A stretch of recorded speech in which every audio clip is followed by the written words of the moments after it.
Hi,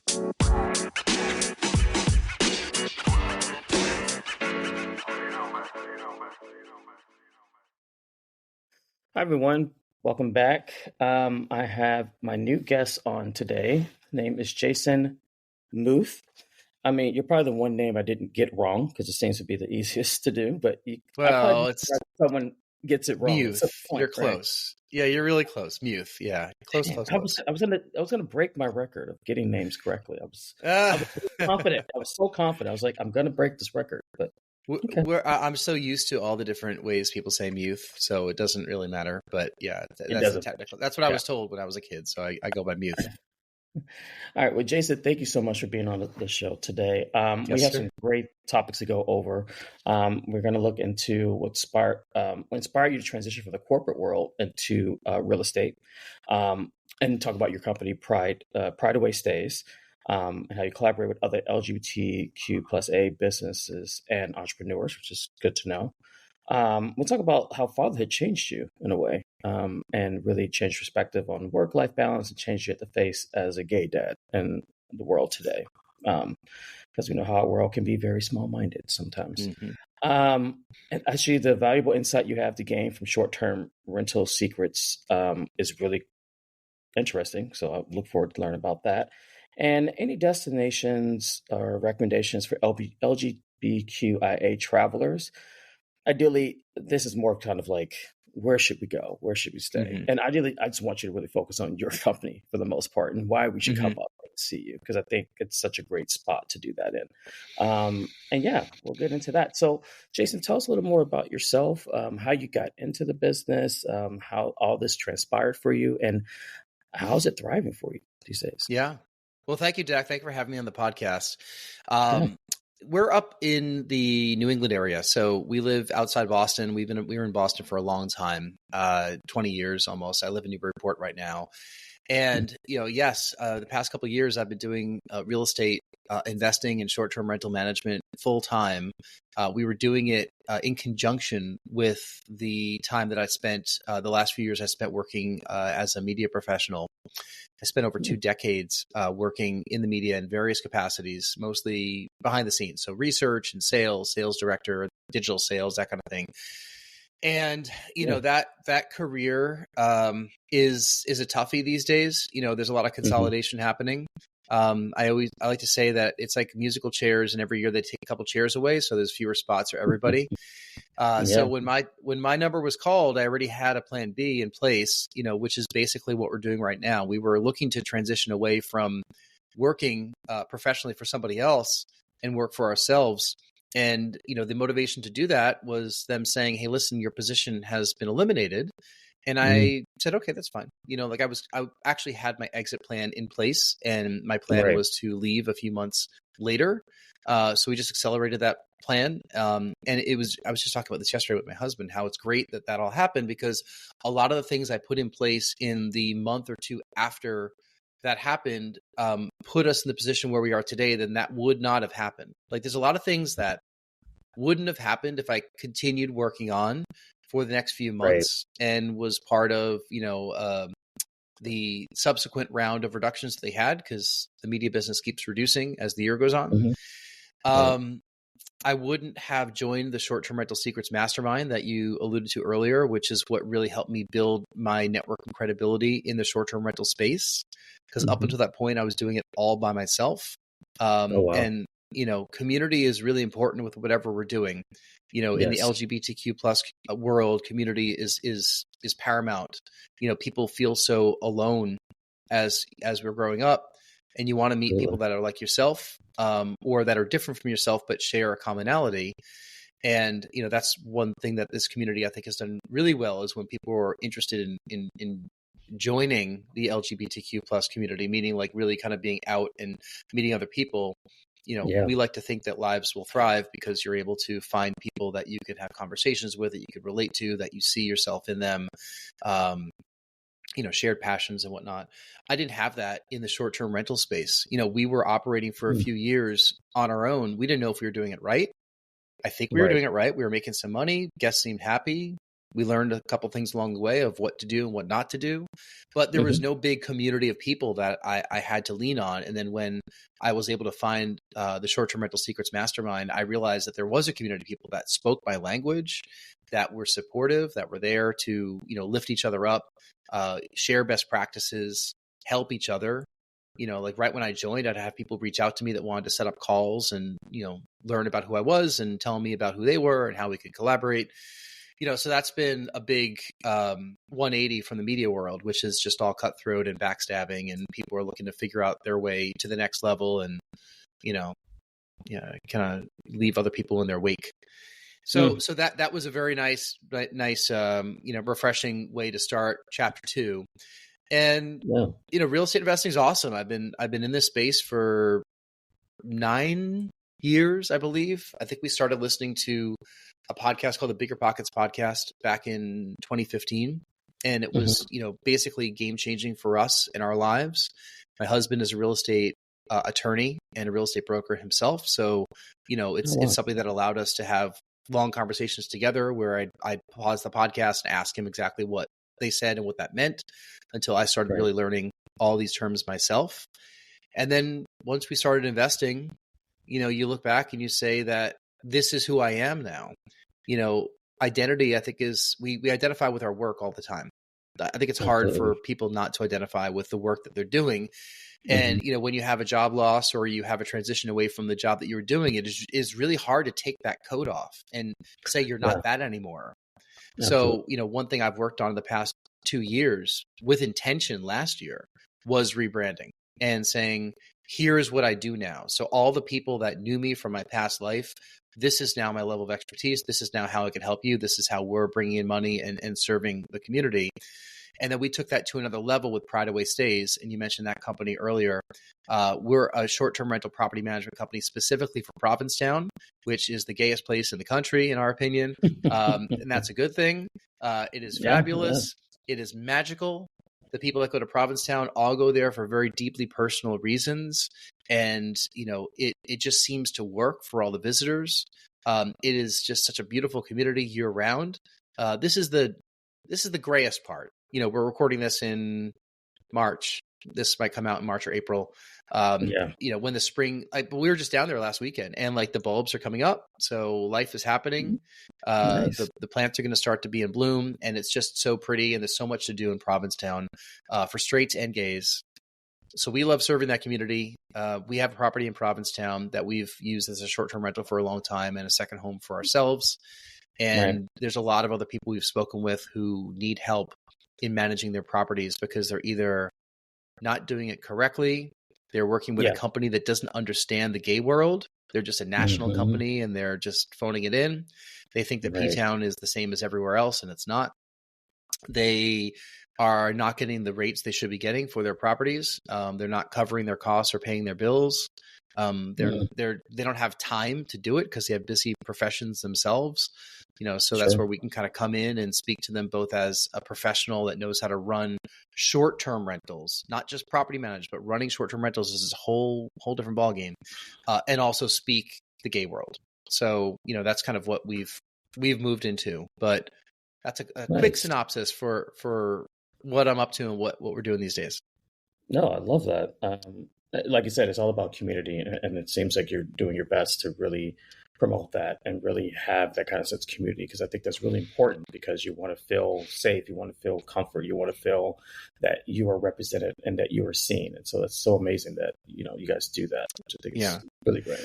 We've heard from so many folks. I mean, we've done a lot of outreach. We're doing a lot of awareness branding right now. Like when you start a business, you have to tell people that you're there, which is what we've been doing. Yeah. Very tactically, both online, offline, word of mouth, direct mail, online stuff. The conversations that we're having, even the people that don't want to engage us for the services because maybe they live there full time and we happen to reach out to them as a full-time resident. They're like, oh, I don't need you guys, but kudos for what you're doing. This community needs something like this. I don't know. The people that don't respond or don't have a Zoom call with us or a phone call or our clients or anything, I don't know exactly what they're thinking, obviously. But the people who do respond, every single one of them has been either interested or a positive response. Nobody has outright been, you're ruining you're ruining the community. We don't need something like this in town, because other things like this exist anyway. They're just not run by gay people. Or they're real estate agents that are in town who are doing this on the side, but really don't have a vested interest in short-term rentals. We're hearing from people, even long-term residents, that are like, that's awesome. We'd love to support your business. We'll tell people, we have friends that rent their properties out. We will, spread the word for you. And Provincetown needs, something like this, which makes us feel really good, because we in our impetuousness to launch, it's not like we exactly did an exhaustive market research study to see if there was a market for this. We just kind of went with our gut and said, there's 1,000 properties that people use for short-term rentals in this town. This town has a culture of renting, as it has for decades. That is just increasing in demand, and people aren't doing it the right way. And the people that are serving them are not talking to the gay community. So we wanted to solve all that.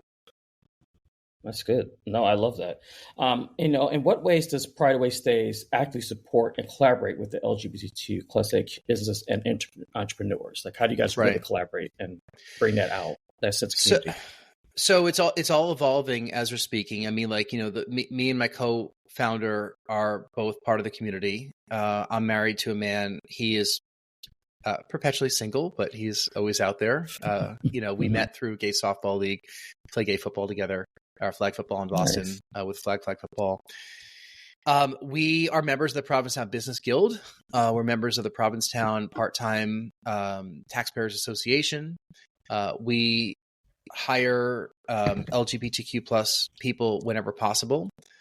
We support other businesses in town that are run by gay people by trying to promote them and drive visitors to go patronize those businesses, or stop by. If it's a restaurant, if it's a place to shop, we will put them forefront in our interactive guides.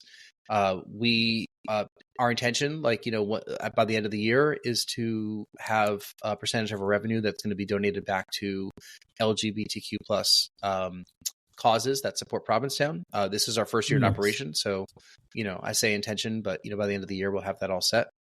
And we just want to speak to the community. It's a unique language that we have. We acknowledge that. We welcome LGBTQ plus guests all the time. As people might know, if you're listening to this, about Provincetown, there's a lot of theme weeks as the year goes on. The kind of the quintessential ones are Circuit Week and Bear Week and Carnival, Family Week. I would put that up there as well. We've been to Family Week a number of times with our daughter, but there's a lot of ladies' weekends. There's, I don't know if they call Memorial Day weekend Baby Day weekend, but that's kind of colloquially what it's called. There are trans weekends. There are weekends for people of color.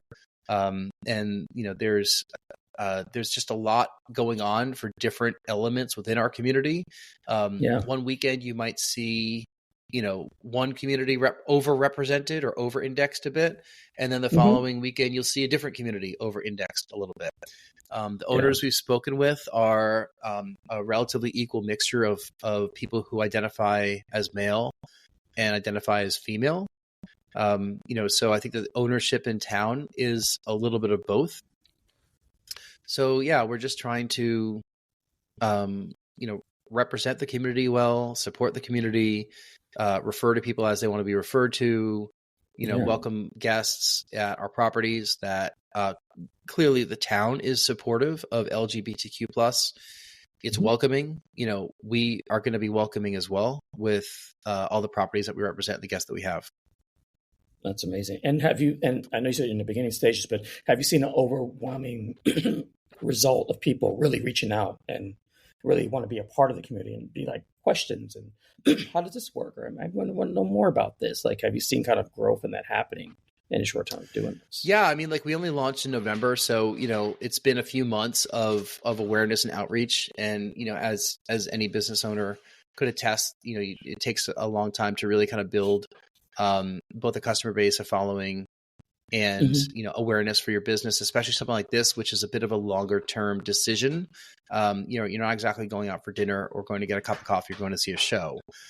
You're basically involving a company to go represent your property that you've probably put a lot of love and care into decorating or doing yourself, Yeah. and you're trusting someone that they're going to do it respectfully and not have anything damaged, and have systems in place that will keep everything safe from their perspective, Yeah. and that you'll have a good environment for guests. So it's been a very interesting first few months of lots of communication with people. There's barely a week that goes by that we don't hear from new people that we haven't heard from. Whether they're asking questions, like we believe in giving and giving information. So I'd rather give more than take, meaning Yeah. I don't think I need to we don't set up consulting calls and charge somebody for it. Right. A lot of people are saying value your time. I saw somebody over the weekend that posted something which I thought was just completely rude, saying, no, you can't pick my brain. Meaning, because that's how we say it all the time. Like, oh, you do that? Oh, I'd love to pick your brain on that topic. And some people, and I think that the people that really think it's important to value their time and they're too busy for this stuff, they'll say, no, I don't have time for you to pick my brain. You could pay a consulting fee for me to talk for an hour. We're not there as a company, but I'm not also there as a human.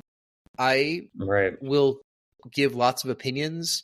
I'll record custom Loom videos. I'll set up a half-hour, 45-minute call with somebody that just wants to ask about some best practices, even if they intend to self-manage their property.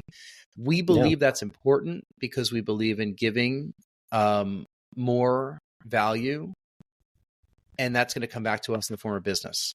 So, if you're listening to this and you happen to own property in P-Town, I encourage you to reach out if you have questions about it. But even people that are going to self-manage, they might still have a couple questions, and we still hop on a call with them because we want them to succeed. Because if we give them tools that allows them to succeed even better, they're going to tell a friend about us, and they're going to tell somebody, hey, you should go talk to this guy because he's got some good ways to run your property. And then we'll talk to somebody else, and if they still want to do it themselves, great, they could do it themselves as well. Maybe we'll give a little nugget of information. I had somebody message me this morning, actually, like an old coworker who just launched a short-term rental in a completely different market, but knows that I'm doing this.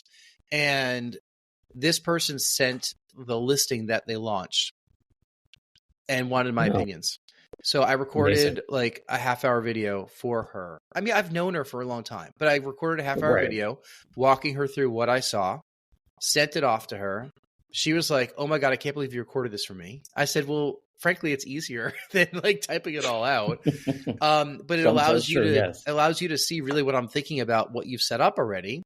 She made some changes and some optimizations. She literally today texted me a picture of her first Airbnb booking, which was like a $4,500 booking for a 10-night stay at her property. And she's floored. She can't believe that she got that. And I was like, that's amazing. I saw it and I was like, whoa, is this your first booking? And she said, yeah. I said, that's a great first booking. Like, congratulations.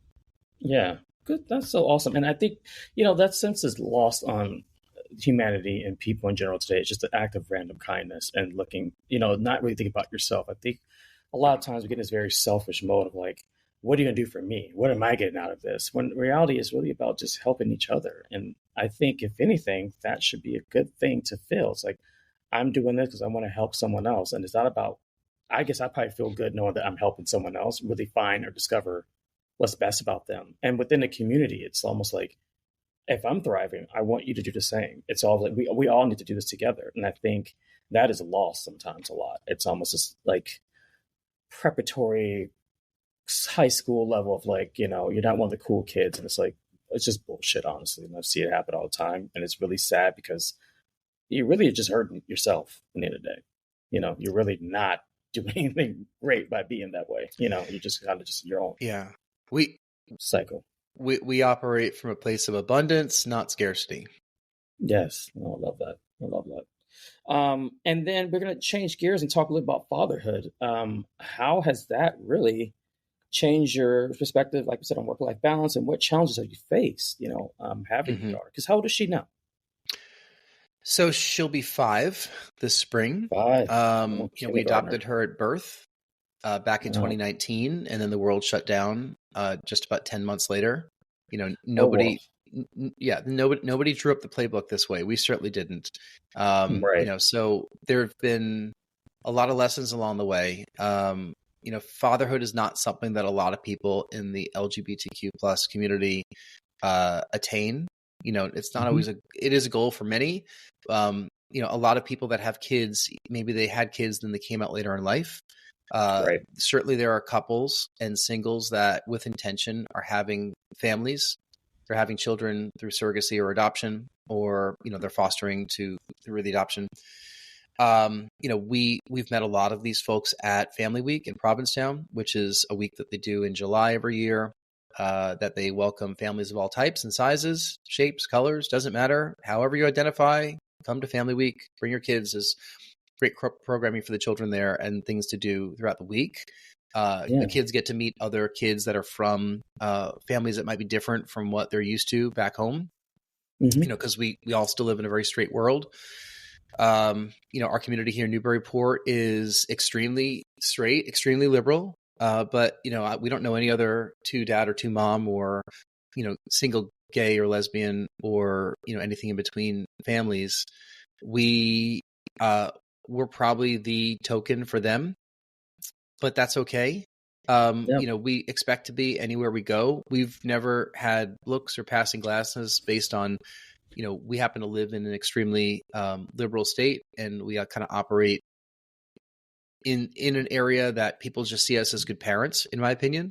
Yeah. So knock wood, we've never really had any kind of situation that people might be experiencing in other communities. Not to say that we're not going to, because there's a war, there's a culture war happening across the country, even in places that the war is not happening. It is. Yeah. So, fatherhood changes you a lot. You grow up really fast. And not to Yeah. say that we weren't grown up, because I did this later in life. I did this in my early 40s. My husband is my junior by 9 years. So he kind of did it probably in the years that most people do it in our part of the country. Like, we find that in these kind of urban centers, a place like Boston, most people probably don't have kids until their mid to late 30s. I think is when, a lot of the families that we interact with now, whose children are about the same age as our daughter, the moms and dads are probably age 38 to 42, 43. Okay. I'm a little bit older than that. Rory's right there in the middle. So, other places in the country, I think that people are having kids like right out of high school and college and stuff. Like, we just don't experience that a ton in the Right. Northeast, or at least in the circles that we're in. The way that we did it was with intention, so this was all planned. Obviously, when you adopt, you're physically putting yourself out there, allowing Hmm. yourself to get chosen by, an adoptive parents that are looking to place their child for adoption.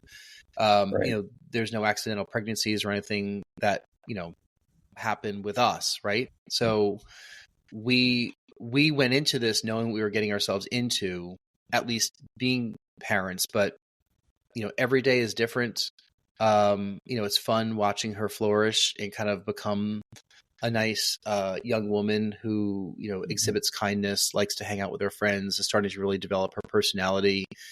But a lot of the nuts and bolts of parenthood are just very, very different from doggy parenthood, or very different Yes. from being the gunkle and having, nieces and nephews. I know a lot of folks in our community kind of identify with those labels, which is great. But actually parenting a child is very, very different from both those things. Oh yeah. Yeah. Yeah, you're just at it 24/7, and it just changes I'm. what you're able to do. It changes your Yeah. time commitments. Yeah. It changes your social world. Yeah. Yeah. I mean, as a gonko myself, it is amazing, but I also think that the work that goes into being a parent, I give them back, and it's like, okay, you can go home now. But I can only Mm-hmm. imagine raising a child these days and this world that we're in today. Because I hear a lot of people say, I don't want to bring my kids up that way. Oh, I don't know how you can raise a child in this world today. Well, it's like, well, yes, our world is crazy, but at the same time, kids learn from their parents. And if you're giving a loving, nurturing home, regardless of what the background is, your child's going to be okay. You can't always guarantee that, obviously, but Mm-hmm. ideally, you're doing what you can as a parent to really be there and support them and help them mature and grow.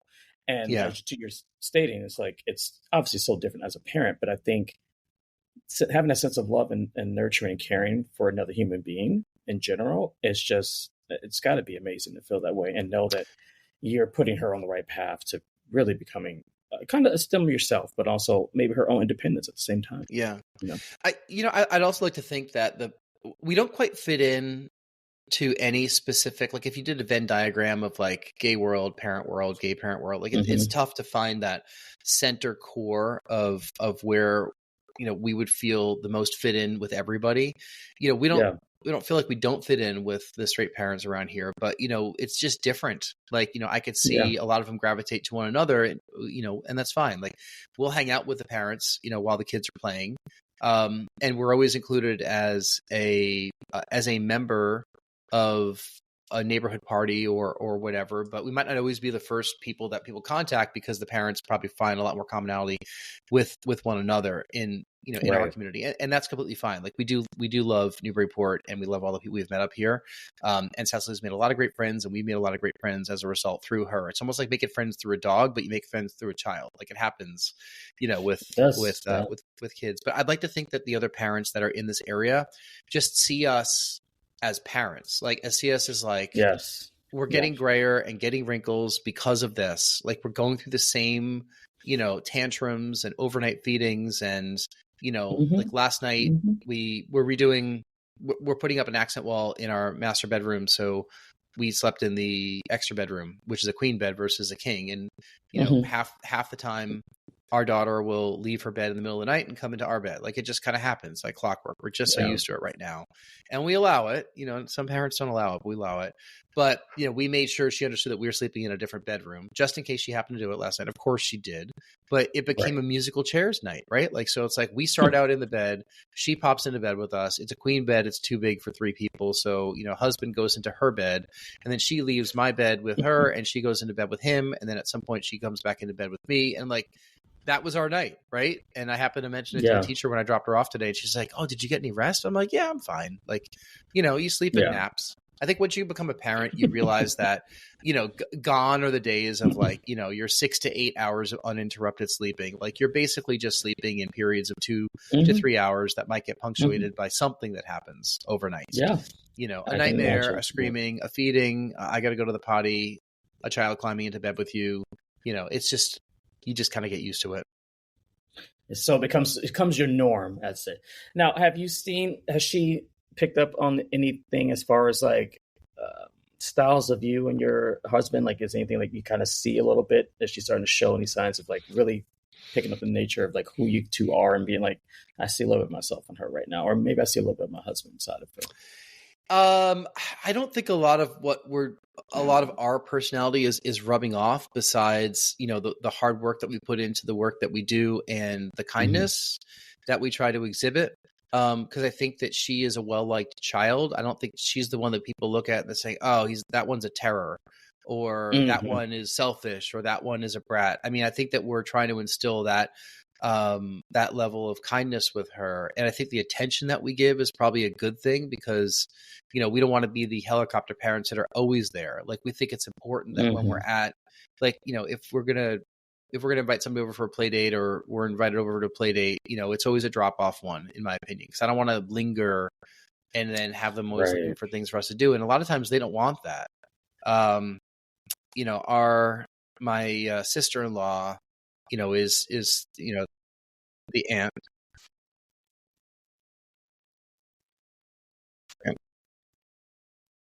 I hear music somehow. I don't know how that happened. I was hearing music in my headphones. I think that was something that was happening on a different tab I had open. My apologies. Music to your ears. I love that. Yeah, I don't know what happened there, but so what I was saying was my sister-in-law is, she'll hang out with her all the time. And, I'm hoping that she could do some of like the female conversations that we don't quite know how to know as time goes on. But sometimes I'll kind of lean into that and egg it on a little bit where I'm like, "Oh, you want to hang out with Auntie Chrissy now, right? Like, can I hang out with you guys?" She's like, no boys allowed, and that's like where I that's what I was hoping she would say, so she could have a Yeah. little bit of girl time. And, she's at the age right now where she's friends with the boys, but I could see the girls and boys starting to pair up. As the girls hang out, the boys hang out. In our Right. neighborhood, that definitely is happening. Whereas a couple years ago, we were trying to get them all to kind of play together, but the boys are literally becoming boys and doing the boy stuff that boys do as 5 and 6 and 7-year-olds, and the girls are starting to do the girl stuff. And they will interact, but I'm definitely seeing those groups forming. And Yeah. like talk about gender and gender identity. I know that's a big conversation point these days. We did lean into, assigned female at birth, gave her a female name. She seems to be doing lots of girly things. We ask every so often, and she keeps going down the whole girl road. She likes princess dresses and watching, female fronted cartoons. We're not feeding that down her throat. But that's what she's enjoying more. So, we do think that's probably how she might identify as time goes on. But who knows these days, right? Sometimes people have revelations later in life too, but we're kind of letting her formulate that opinion, but she's definitely seeming to identify with more girls these days. So we're learning a lot about girl stuff, which is, a double daddy household having a girl, it's things that we didn't know about. They were off our radar. I mean, I grew up with 4 sisters and I still don't know anything. So you'd be surprised. Yeah. It's a lot that goes into it. And that's great that you have that support system for her and doing that. That's amazing. I'm so happy for you guys. It inspires me one day to hopefully do that. But I think ideally I need to grow up myself and get out of my Peter Pan syndrome. But I understand that is a more of the issue, and then realizing that it's an issue. Well, it's something within the whole community too. I think that,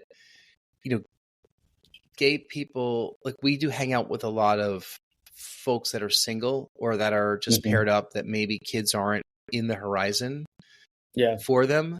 And I don't fault anybody. Like, I'm not the kind of person that's like, well, maybe when you'll finally grow up, you'll want to raise a kid. A lot of people just don't want to. We'll see people like in P-Town, for example, that are, older gays that either didn't have the opportunity to raise a child or didn't want to raise a child. And they're, hopefully living their best lives. Like, they're being social with people that are in their peer group. They're socializing with who they want to socialize with. The typical late 40s, 50 something person, is probably doing something different in the gay community versus what a straight person of those age groups would do. Because historically, people are having kids in their 20s and 30s. Their kids are growing up in their 30s and 40s. They might be headed out of the house and in college, in their 50s. Maybe they've stayed with their partner, they've divorced their partner as time went on. But, the typical 50-something, 60-something person in the straight world does not do what a 50-something, 60-something person in the gay world does. And that's okay, because a lot of the folks in the gay world don't have kids, and they still continue going out, having cocktails, going to drag shows, going to theater, traveling. Those are things that you don't really get a chance to do when you have a kid. It's harder. It's hard. It's really, really tough. So, I look at the people that just continue doing that, and I never look at them saying, well, maybe one day they'll grow up and have a kid, or they're still able to do that because they never had children. That's what they chose to do with their lives. And that's fine. And, I think it's important for people that as they age to continue finding friends as they age, have their friend group evolve, find new interests and find friends in those friend groups, and continue being out there, continue, finding social clubs to do and sports and, the arts. Like, you have to do that. If you don't, you just regress into living in your house, and not good for mental health either. So I absolutely. I see people in the gay world that aren't parents, and I think it's great that they can continue living the life they want to live. We chose the parenthood life, so now our next 12 years of her schooling will be very different from what they would have been had we not had a kid, right? But then when that's done and she's off to college or trade school or whatever she wants to do next, then we might be able to resume doing some things ourselves that aren't necessarily related to having to parent again. Maybe we'll pick up on some of that stuff that people do later in life too. Yeah. No, you're totally right. Everyone has a decision and choice, and I stand by that. But I think ideally for myself, it's something that I've been surrounding myself in the community and a lot of friends who are parents, and I've been seeing that, and it's been like maybe I've talked to my partner about it, and I'm like, okay, this might be something, but I do realize it's not easy, and Yeah. hearing stories like yourself and understanding like it's a lot that goes into it. Like you are kind of the back seat when it comes to your child. You are kind of like you're here, but you're not really here. Like you literally are putting this person's livelihood, and whole entire being You're their forward in servant. first. Exactly. I'm her servant. Exactly. Like, Yeah. You hate to whether I, say that word, but like whether I like it or technically, it's the not, truth. she's like a little tyrant Yeah. sometimes, right? Like, she's polite, but like sometimes like she's very Hmm. demanding, and sometimes I'll have to remind her, like, you're barking orders at me. Like my job is You're like, not, excuse me. yeah. Like, how did I suddenly become in service to you 24/7? Where Hmm. you're sitting on the Hmm. couch watching your show and you're barking orders for me to get a chocolate milk or to pick up your water that's on the table in front of you. Like, I'm like, wait a second. You want me to stop what I'm doing right now, which is 15 feet in the other direction from the table, Yeah. and walk over to the table and pick up the bottle of water that you actually could pick up if you got off the couch and reach over to that same table? Is that right? And she says, yeah. I said, no. We don't do that. Like, so, You're like, no, no, it's a, no, no. it's a constant reminder of like, my job is to guide you and, do Hmm. things for you and daddy you and everything. But like, there's some stuff you're going to need to do on your own, including Yeah. things like that. That's what we're working through right now. That's amazing, and they're at that age, so it's they're testing their limits and boundaries. So, Yeah. that's amazing. Okay, well, let's talk about short-term rental secrets mastermind group. How did you find out about that? How has that been so beneficial for your business and your growth overall? Mm-hmm. That's a great question. I actually stumbled upon a lot of their content. The person that put the group together, his name is Mike Sodrin, and he was putting a lot of content out there. So just like a lot of us do, we search for the internet, we start finding content. Yeah. Started joining the communities that were free that he did. I was like, okay, I think I like what this person's saying. I realized he was local to where I live, which, we have members across the country and outside the country too. But, the fact that he was local was interesting to me. I was like, okay, this guy is building credibility in my head. He seems genuine with his intention. He is local, so he's doing this in some of the similar markets that I'm doing this in. Because when you join a community or you're going to give some money to somebody to buy a course, whatever it is, there's a lot of scams out there. There's a lot of people that you're not sure if what they're saying is legitimate. But I was starting to go with my gut a little bit there. And then I literally went to a meetup in New Hampshire, a real estate meetup. Which, a lot of times investors get together to meet each other, to network, to do deals together, whatever. I went to one, it was on the way back from one of our short-term rentals to between them and where I live. And the speaker happened to be a coach for the STR Secrets Mastermind who lives a couple towns away from us and operates in the town I live in. And he gave a great presentation. I walked up to him afterward and said, I've been doing this for a number of years, and everything you said gave me a lot of confidence that what I'm doing is right. Like 85% of what I'm doing is right. But like I need to make some adjustments based on what you're saying, number one. Number two, now that I'm doing this full time, I need to meet more people like you. I'm like, how do I find you and the community of people that that speak the language that you're talking about? And he mentioned the community, STR Secrets Mastermind, and he also mentioned a couple events that I ended up attending. There was a retreat they did in Miami. There were about 100 people that went to it. And then they do a big conference in partnership with another group in Nashville. I've been to that one twice, and I think there's about 1,000 to 2,000 people that attend that. And they're great. I mean, it was exactly what I needed at that point in my life. I needed an interjection of confidence that what I was doing was good and I was doing it well. Immediately by being able to speak to this group of people and saying, hey, listen, I own this many properties. I'm operating in these markets. Like, you find some people that are aspiring to do what you're already doing. And I didn't think that what I was doing was aspirational. I thought what I was doing was just weekend stuff on the side. But I quickly learned that there were other people that not only found value in what I was able to bring already with what I knew, but they were willing to take us and get us over, to the next level of operations. So, I was like, this is an interesting group of people. So, it's expensive, but it's worth it in my mind. Like, I think it's, Yeah. it's a great networking tool. The course that they put together is fantastic. A lot of it's relevant to what I do. A lot of it's not, but you can kind of pick and choose what you want to read through. It's really well thought out. They record all of their coaching calls. They do like 7 or 8 coaching calls a week. I attend 1 or 2 if I can, but I could always go back and listen to them if I wanted to, if topics came up that were interesting to me. They put the tools all out there for the people that are part of the group, and it's a matter of, can you implement them and can you take the action to actually go do these things? So Yeah. it was a very important part of this next chapter of my life. If I didn't have that community, there'd be no way that I would have been able to build the tech stack that I have to, improve my ratings even more. Like we've been Superhost 27 times on Airbnb, and we've been Verbo Premier 26 times. They rate you every quarter. Nice. So you can see how far back we've been doing it. Our rating on Airbnb is a 4.95, and that's been ticking up gradually. The more 5-star reviews you get, the more that rating will continue to improve. And the people in our group, we're always looking to be better and better. We're not looking to race to the bottom. And we look at a lot of the other operators that give short-term rentals a bad name. And, it's cringy, right? People that just they're just bad property managers. They're bad with communication. They're leaving, unclean spaces, or they're leaning things that their guests don't like. It just gives a really bad name to those of us that are trying to do it really well.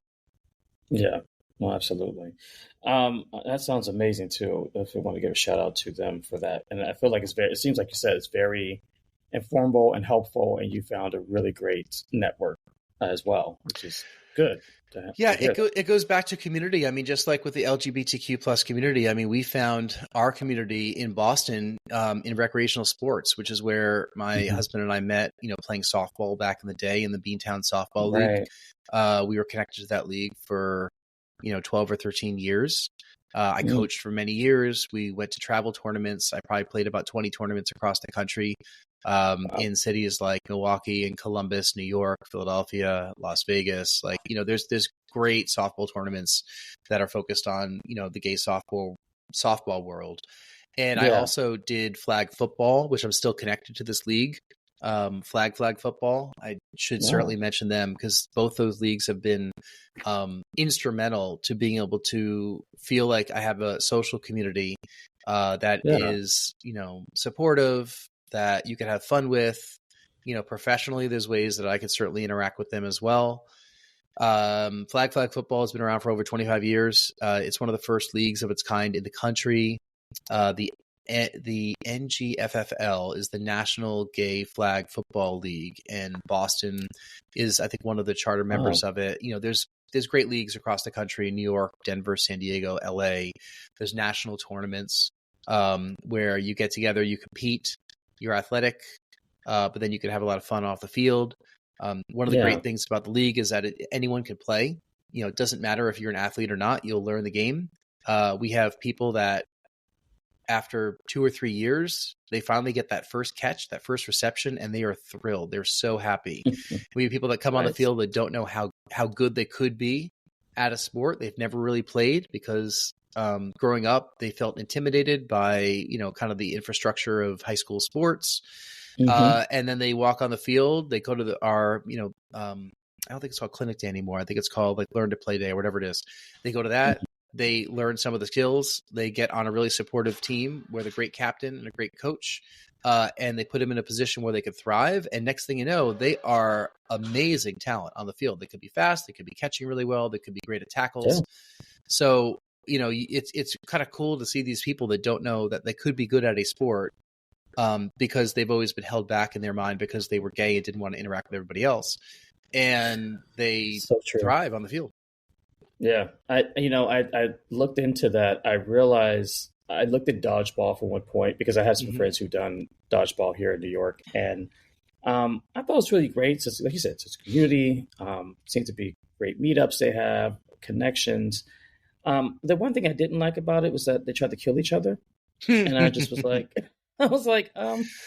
That's supposed to be a nice game of dodgeball, but they are very Yeah. intense. And I just was like, I saw it beside my friend, and I was like, "Whoa, you are competitive!" Like, Same I thing was like, "Yeah, no, I'm good. with, I'm good. I'm I good." mean, kickball also, like there are these Oh kind my of god, playground sports yeah. that, that there's leagues across the country, especially in a lot of the big urban metropolitan areas, Hmm. where there'll be some people that are there for the recreation and some that are there to win and to compete. They think that they're going to Absolutely. be on the Olympic kickball team or something, whatever it is.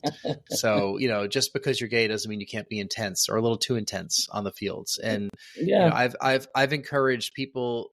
I think it's great for people in their 20s, whether you're straight or gay, to join recreational sports leagues in whatever city you happen to live in, because, it is a amazing way to build a network and to meet Yeah. other people.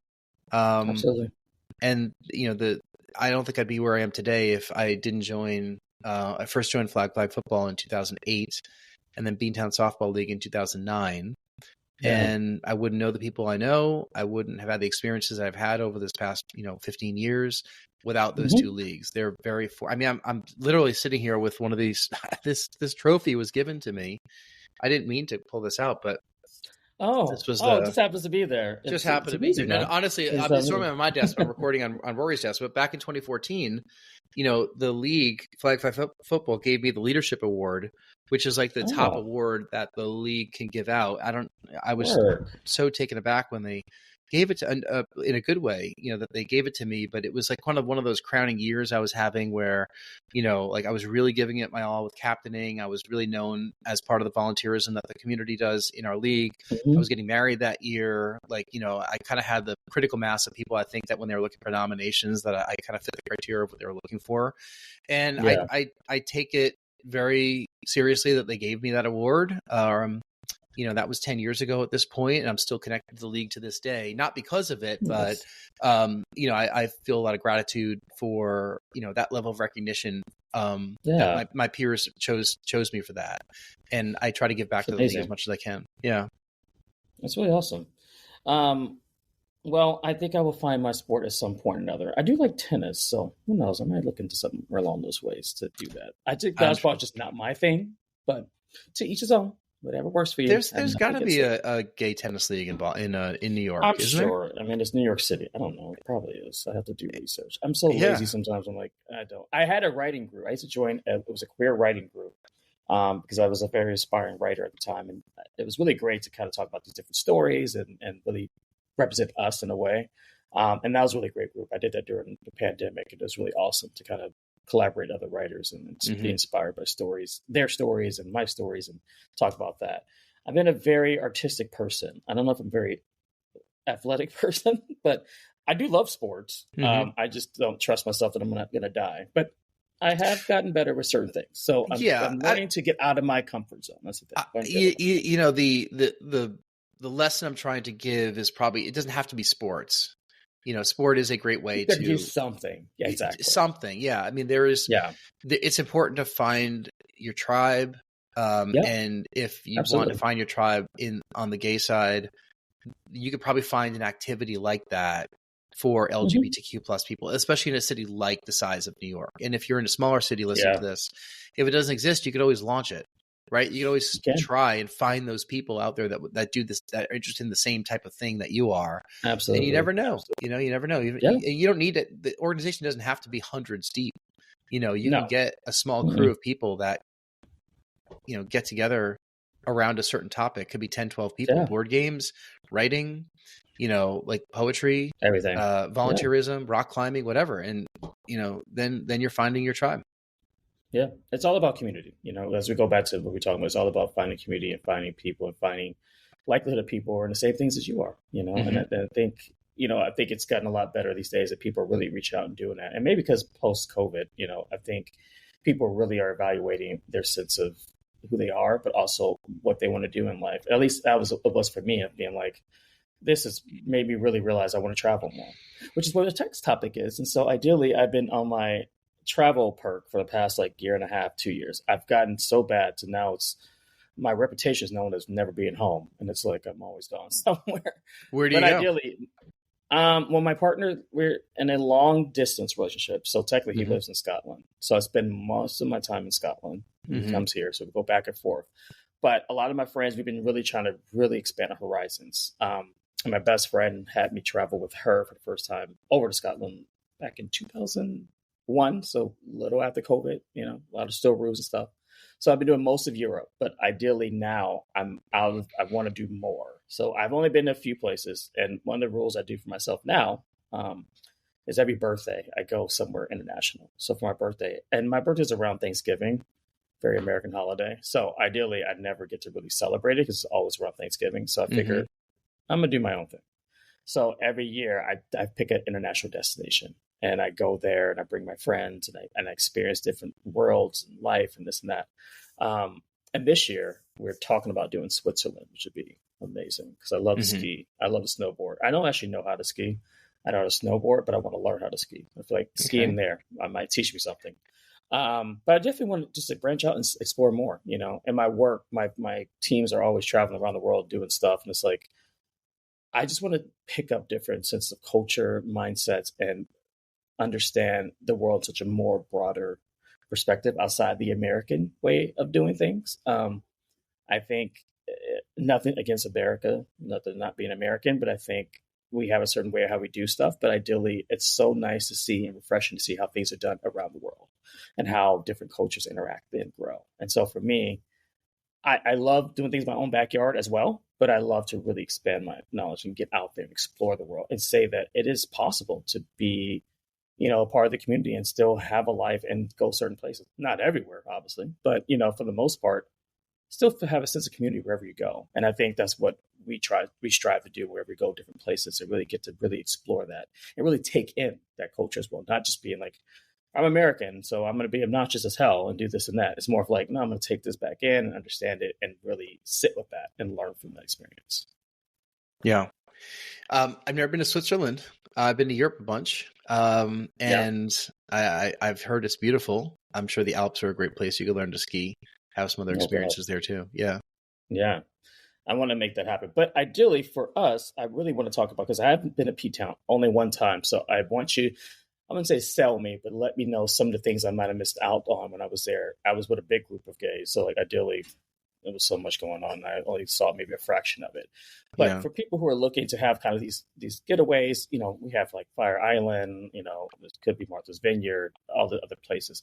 What is it about P-Town that's so amazing and great and that you really would want people to know about when they do come visit or just have that time throughout the year to come? So the summer is very busy in Provincetown. If it's a theme week, it's going to be busier. But even like the non-busy weeks, there's going to be a lot of activity. There's a main street called Commercial Street. Basically, the two drags in P-Town are Commercial Street and Bradford Street. Bradford Street is where a lot of the car traffic will drive. But there's a lot of residences, up and down the side streets along Bradford and Commercial. Commercial is a street that's along the water. And, a lot of people will walk right down the center of Commercial Street, despite the fact that cars can drive at a glacial pace down Commercial Street. It's a one-way street. So you kind of see the cars coming if you're heading into town. If you're leaving town and going to the West End, they'll be behind you. So but people don't really get hit or anything. There's a lot of, it's a big walking and biking city, or town, I should say.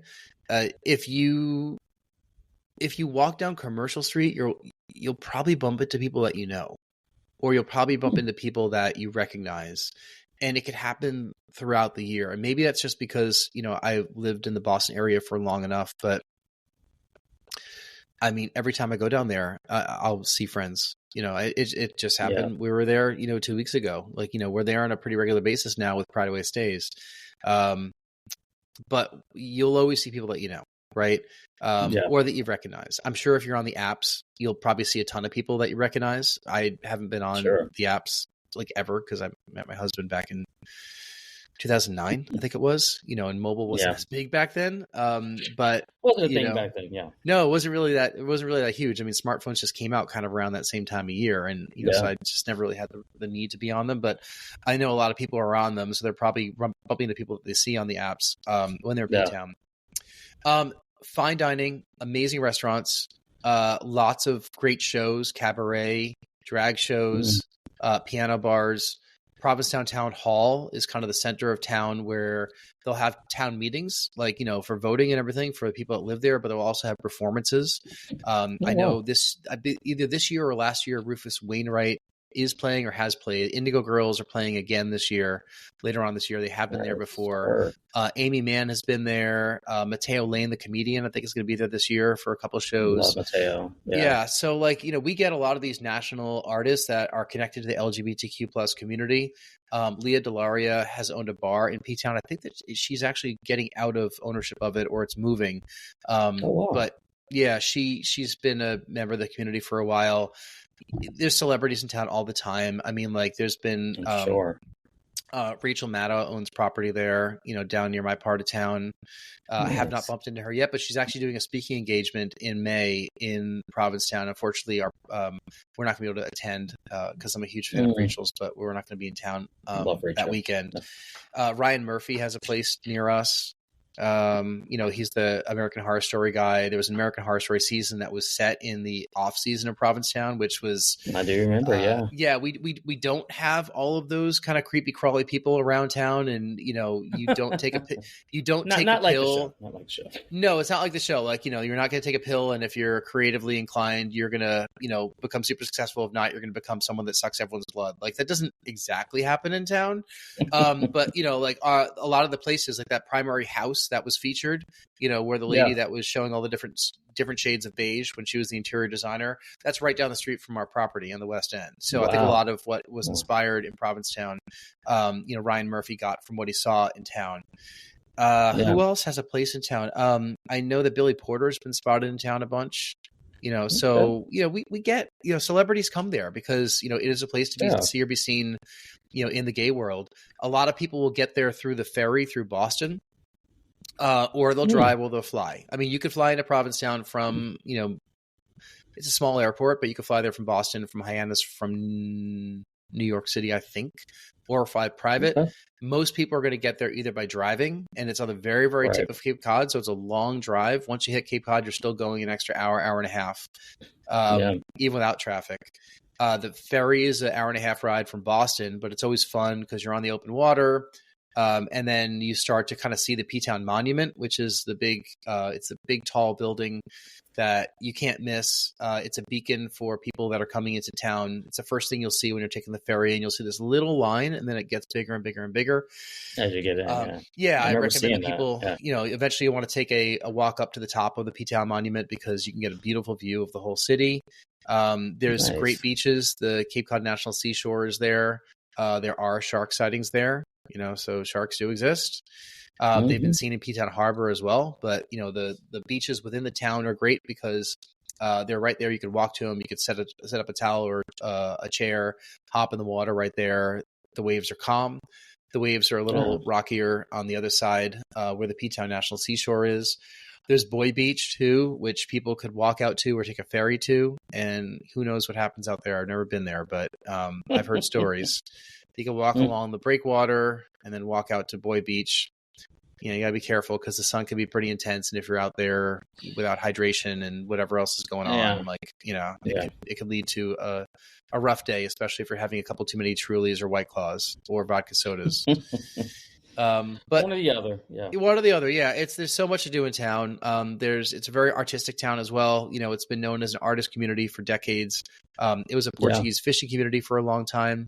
And it was a community that has been welcoming to gays for decades. It goes back to, Tennessee Williams has, wrote a lot of the stuff in Provincetown. Who am I forgetting? Who's the director? Who did Hairspray? Don't get me. Oh my God! Don't get me I'm going to be crucified by not knowing this. They're gonna come after John Waters. John Waters has a strong connection to Provincetown as well. Yeah. So I can't know every gay thing. I try to stay up on all the stuff over the years, but it's tough sometimes. As a dad, you filter things out of your head, to filter new things into your head very, very quickly. So there's a lot that I've probably forgotten. Yeah. I mean, if it's not outside of a Disney princess, I can only imagine what else you have to. Yeah, well, and you'll see a lot of those princesses too in town. Both on the male and female and everything in between side. You definitely will. Carnival has its themes. I don't know if they've done princesses lately, but they did, like last year was like Island of Toys. So Oh, everyone got dressed up in things from their childhood. It allows you to kind of live your past life and yeah, live unabashedly how you want to live right now. It's it's seeing amazing. people in costumes and drag or just wearing Speedos is pretty common in P-Town, Hmm. and nobody looks twice. Yeah, that's amazing. Definitely have to come back again. I don't think I got a great experience first time. I think it was like out of a whirlwind. It was like maybe 4 days, but from what I saw, it was great. And what you're telling me is more stuff that's out there, so it's definitely worth coming out there and seeing it again. And Pride Away Stays is probably something to look into. I think that Yeah, I next mean, travel. if you're, we're kind of looking to talk to property owners because we want to manage their properties, but like, then once we build this, deeper network of properties that we're going to be managing, Yeah, we'd like them to all be seen, as managed kind of in the similar style, similar messaging, talking to the same people, having the same interactive guides, doing a lot of the same recommendations. The properties would clearly all be different because they're all privately owned, but, we'd yeah, like there to be a similar style with how we manage. We've learned a lot over the years in managing our properties, both in P-Town and New Hampshire. So, that's the sensibility that we're taking to property owners in P-Town that hire us. yeah. Well, that's amazing, and I'm going to give a huge shout out to Pride Away Stays. And Jason, thank you so much for being on the show today. I really appreciate it, and Thank showing you. your wealth of knowledge and everything else. You inspired me to come back to P-Town, so it's going to be on my next home trip as I plan some of those along the year 2025 and Awesome. summertime. This Awesome. time, Or shoulder season. Shoulder season, the prices are better. shoulder season. Shoulder Okay, season prices are better for rentals, spring, fall, and the weather is usually still really great. So, yeah. if you can't deal with the crowds, I would strongly recommend weekends in September and October. It actually might be the Right. best time to go. September, October. Thought I'm on those. All right, well, Jason, thank you again for joining and talking with us, and wish you all the best. And thank you again. Really appreciate Thank you. it. Great Thank you. conversation.